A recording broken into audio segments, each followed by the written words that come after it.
This is random footage that I've compiled for background use in this video. It's really not important, so just enjoy the video. Enjoy the background if you want, it's there. It's not really that important, and you can enjoy with just your headphones on. That's the type of video this is. I've been gone for a little bit, so once I get a new controller, things will get going again. I apologize for that, and I hope you guys enjoy. Apologies for any video issues. If it's stuttery, I don't feel like fixing it. So,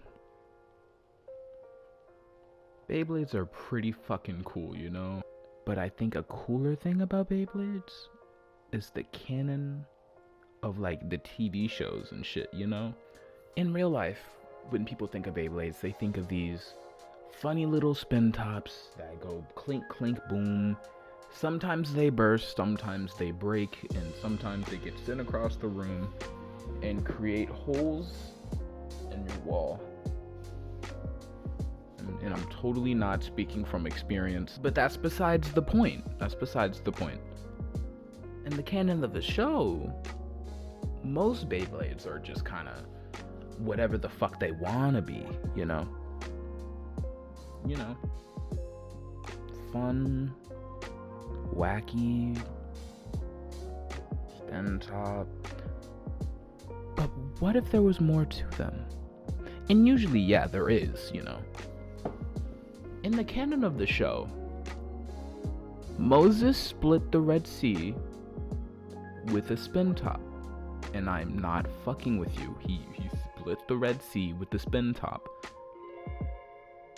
And some people want to know how the fuck he split the Red Sea with the spin top.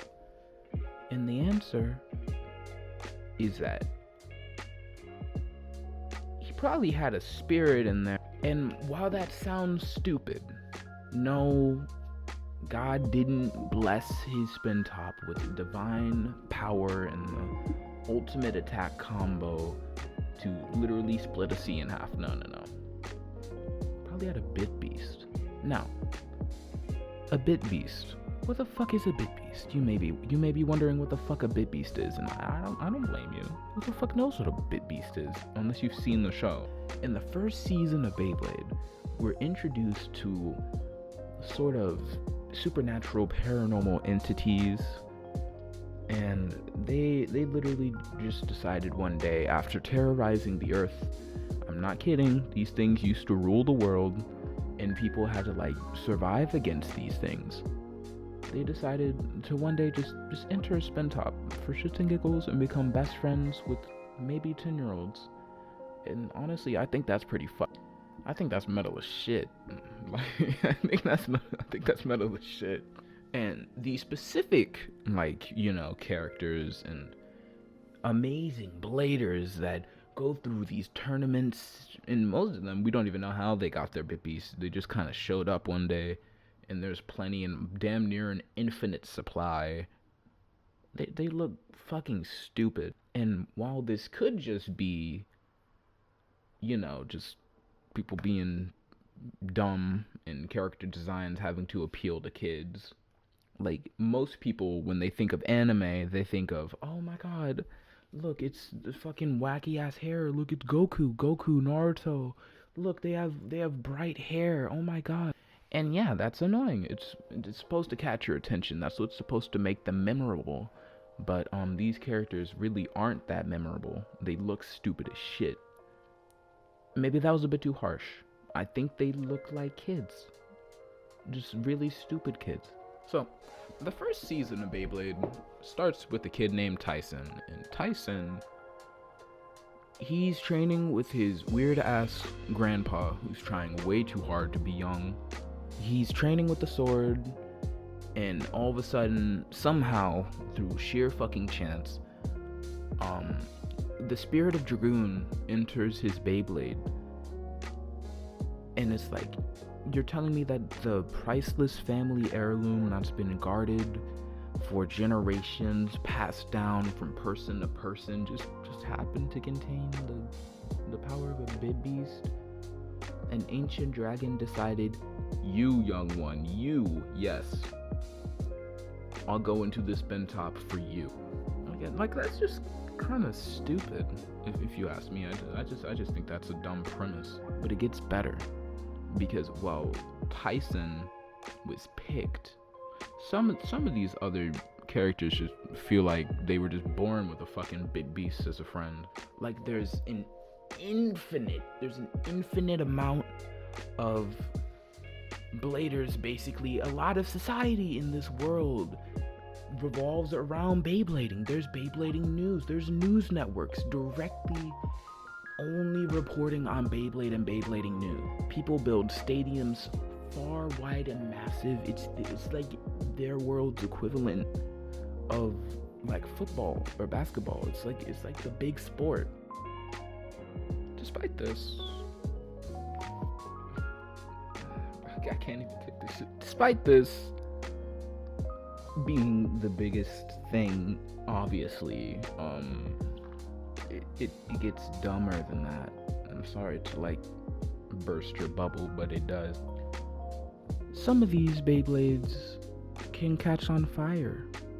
Some of them can spin on water. And most of it, I'm pretty sure most people can't even fucking see, but it's been alluded to that they can.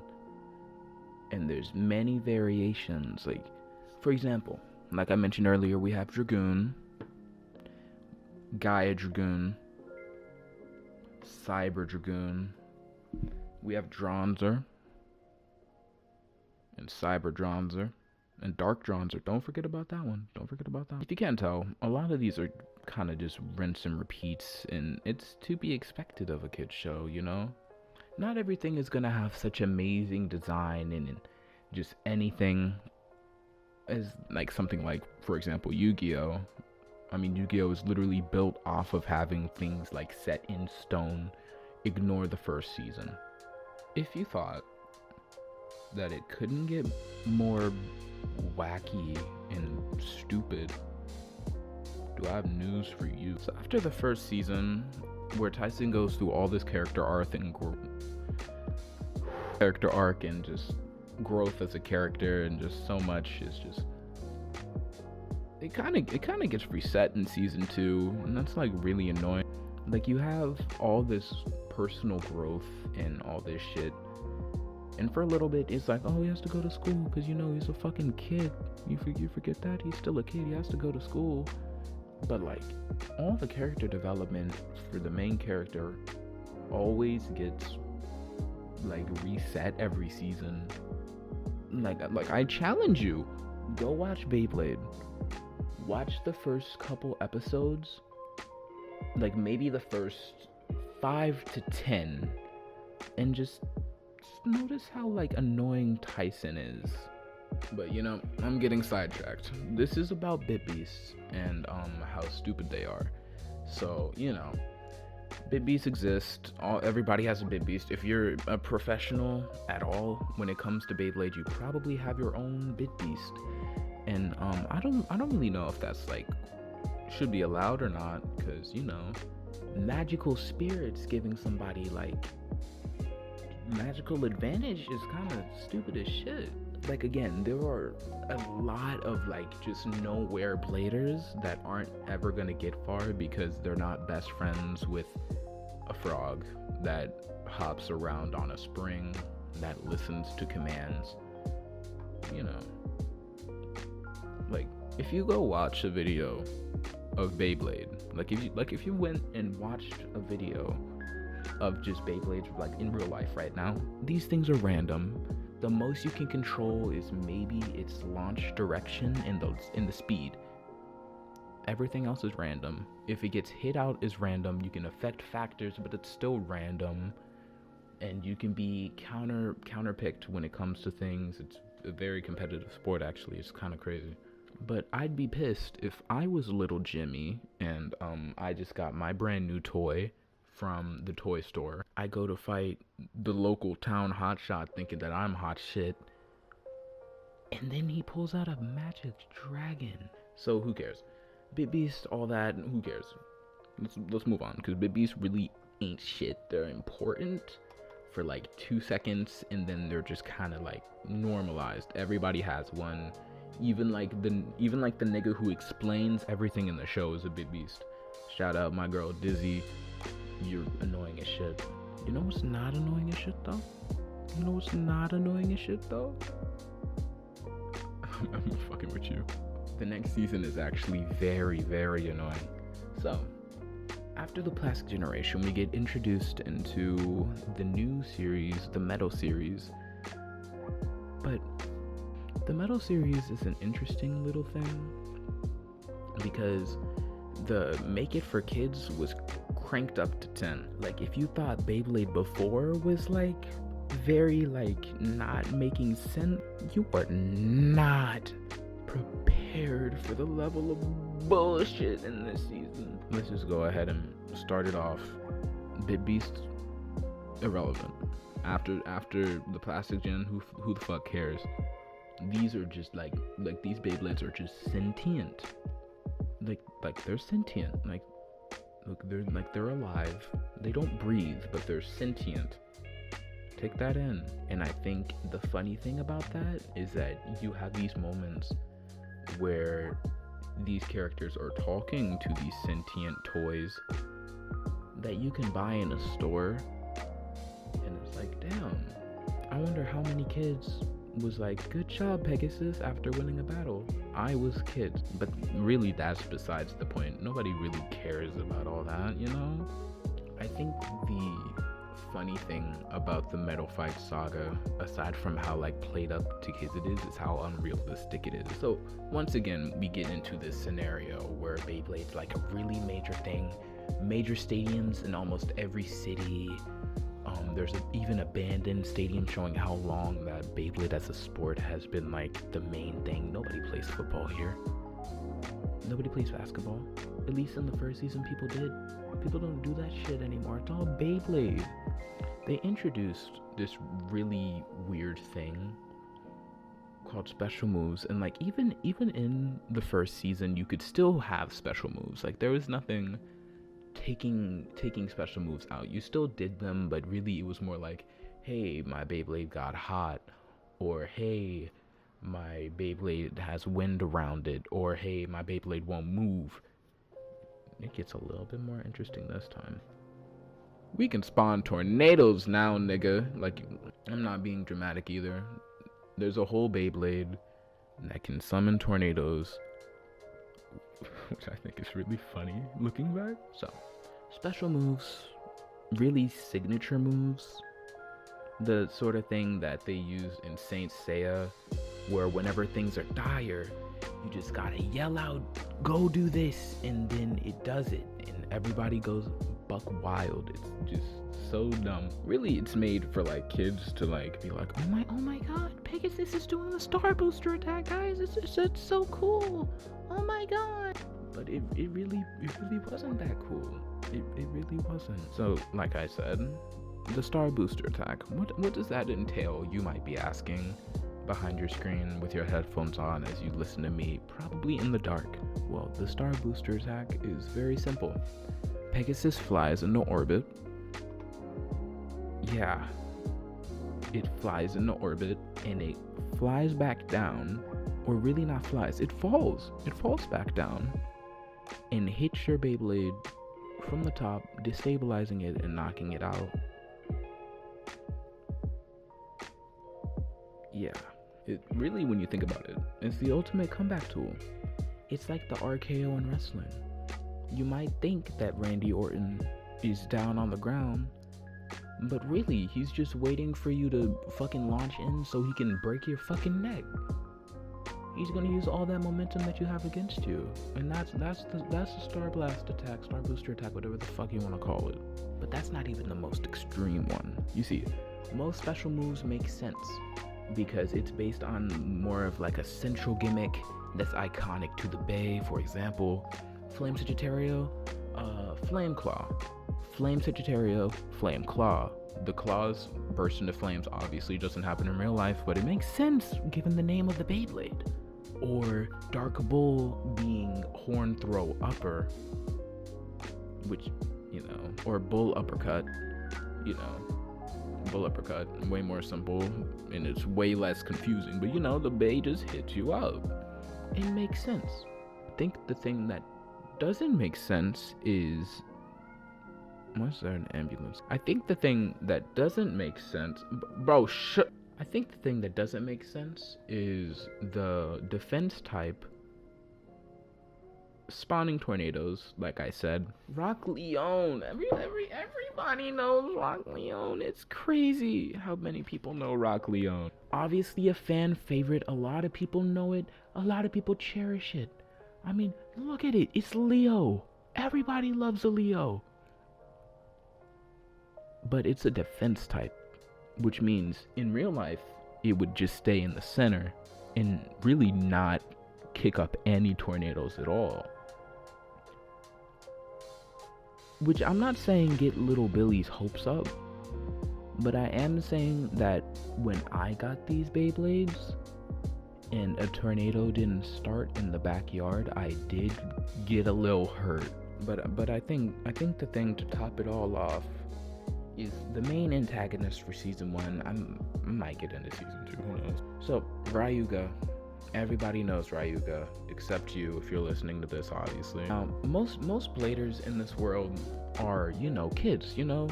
It's like in real life. If you were into Beyblade, or you knew of Beyblade back in the day, and for me, I think that was maybe 2nd or 3rd grade, you know? Yeah. It was a target audience, alright. It's a bunch of kids playing a spin top. Ryuga was a grown-ass man. That nigga was grown and old at that. He had smoke with everyone. No one was safe from Ryuga. No one was safe from Ryuga. The main thing, and this ties back into the whole Bit Beast or whatever the fuck, is that Ryuga got taken over by this thing called the Dark Power. And the Dark Power is kind of personified as like this, like, all greed from kings, all lust from kings, all evil from king. Notice the theme. Basically any bad mortal desire, anything that like went wrong in history was because of the Dark Power. And I mean everything. It's so fucking dumb. You know, it took over a grown-ass man in the form of a Beyblade Lightning El Drago, which was cool at the time, because in the seasons before, or up to this point, there was really only ever one left spinning Beyblade. And in the first season, that was the main character, Dragoon, and in the Metal Fight series, we had El Drago, which I think is pretty damn cool. Ryuga was just a little bit short of a menace, and not in like the dorky like internet definition. Like, no, he was just an actual menace. To make this make a little bit more sense, let me paint you a picture. Imagine that Beyblade is your art. You just love it so much. You put so much energy into it. You're literally traveling around your country to battle people so you get better. That's how much you like it. You're traveling by yourself to be the best that you can be. You get into a massive tournament and you work your ass off. You got so many Bay points, which is like, you got a high score basically. So you got the best, and you're one of the best. You're one of the best top 10, maybe 12 in your entire country. And you gotta fight Ryuga. You launch your Beyblade, and this nigga damn near like actually just tries to devour your soul, and you get taken out in one hit. That's the type of fuckery this nigga was on. And that's not even mentioning the weird ass rivalry that he had with the main character of the show. Now, I don't personally remember the history between Ryuga and Jinga, because, you know, I was really fucking young when Beyblade first came out. I don't remember shit. I haven't seen the show and shit, but you know, this nigga was tormenting that little kid. Like, y'all remember Teen Titans? I think a way to relate Ryuga to Jinga is Robin and Slade. To explain this, Slade had this real funny idea one day where he was like, you know what, I can't fuck with Batman. If I fuck with Batman, I'm gonna get arrested. I'm not cool enough for Batman. So I'm gonna fuck with his son. And fuck with him he did. He had that nigga tormented for seasons. There's this one scene. There's this one scene where Robin was getting his ass kicked by Slade. And Raven was like, hey, there's nobody there. It's okay. So she went into this nigga's mind. She entered his mind and was like, see, there's nobody here, and got punched by Slade so fucking hard that she went back from across the mental connection. The best part is that Slade wasn't even fucking there. That's the best part. Robin was getting his ass kicked by memories.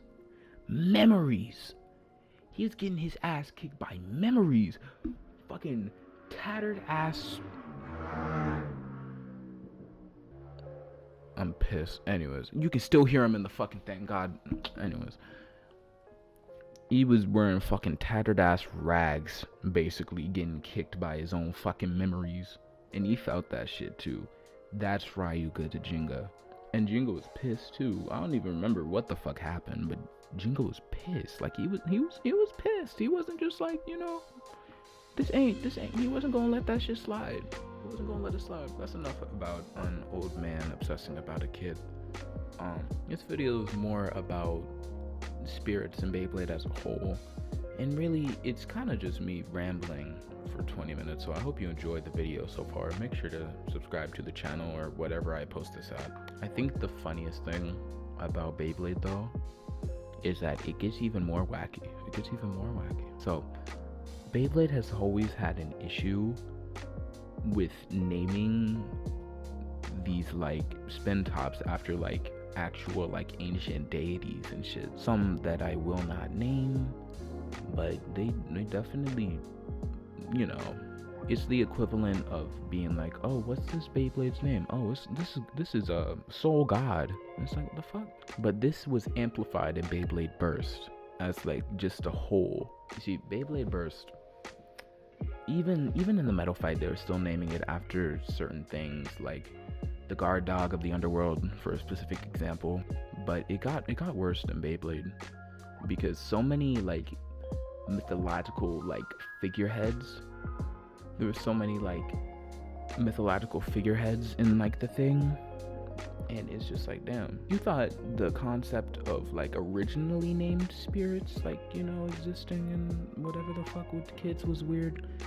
Get ready for Beyblade Burst. Beyblade Burst starts out with a kid named Volt Aoi and his Beyblade Valkyrie. Now, you know Valkyries, I'd hope. I think Norse mythology, you know, noble battle women, always ready for battle, very strong.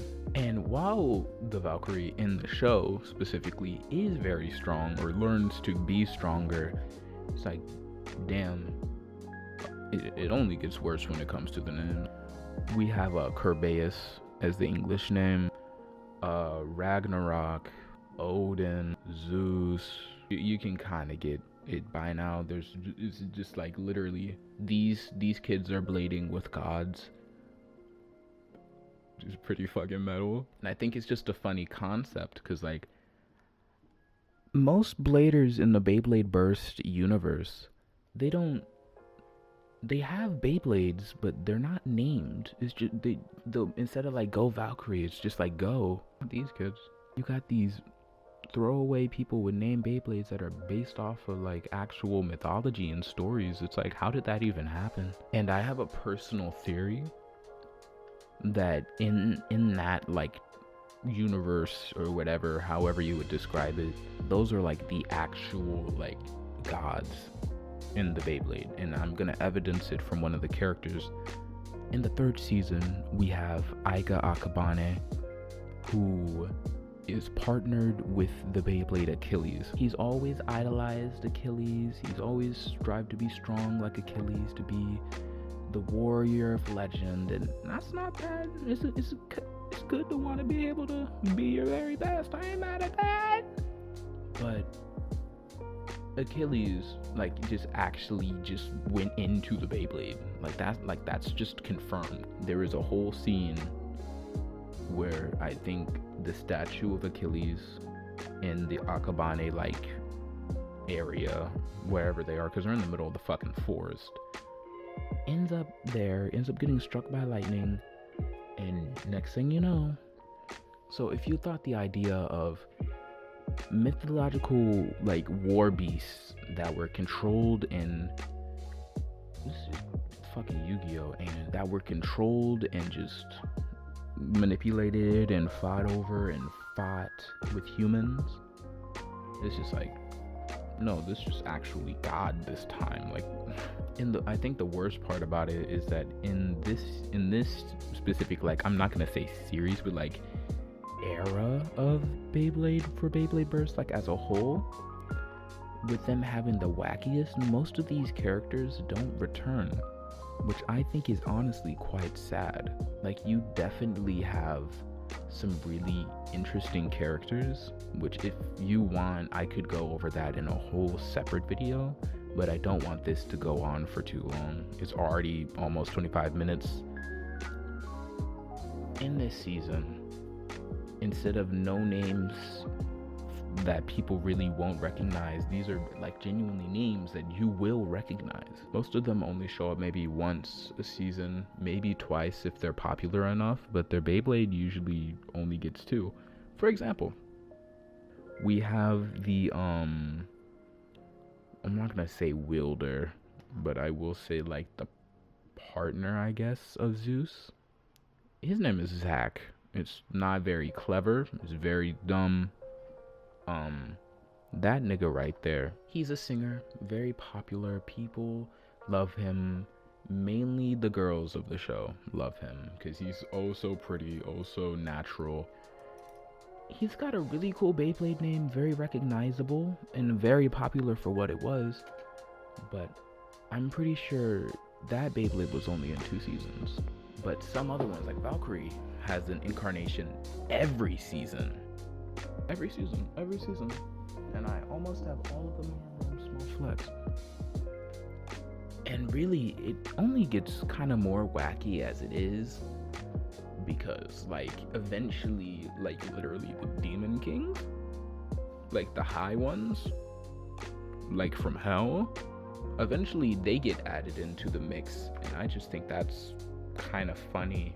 Like these supposedly high beings of just high power and like so fucking, I'm not gonna say divine, but like I don't really know the word. Like just such high power is literally best friends with a 10-year-old. But I think Beyblade, even despite as stupid as it can be, is still a fun show. Hypothetically a fun toy line. Is definitely not for most people, and I can understand that. But I think if you have the extra money and you feel like it, you should maybe check out some Japanese Beyblade toys. Don't get the American ones. But yeah, that was my stupid 30-minute rant on spin tops. So if you enjoyed the video, or audio really, because I can't really record stuff at the moment. My controller that I use like play games with, it has extreme drift, and my recording software does not want to work with me in 60 FPS. So it's just like a cesspool of bad, and my computer can barely handle a lot. So if I can, I'll go back to more normal videos, but for now y'all just gotta deal with audio essays that aren't very well scripted, because they're not. If you enjoyed it, check it out, subscribe, and I'm heading out.